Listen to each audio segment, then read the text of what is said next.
Hallo julle, dis julle favourite, Frisky Mariski. En ek het vir julle 'n vraagie. Wat het die nuwe Nissan Magnite en Louis Liebenberg in common? Die antwoord is niks. Maar die oudjies by IC Auto, Nissan Benoni, love my storie so baie oor Louis Liebenberg, dat hulle gesê het, hy friskels. Kom ons gee jou 'n lekker ryding.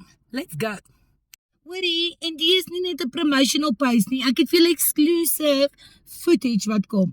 Maar, die verfriskels guns, gaan like vir IC Auto, Nissan Benoni, op Facebook, asseblief toch.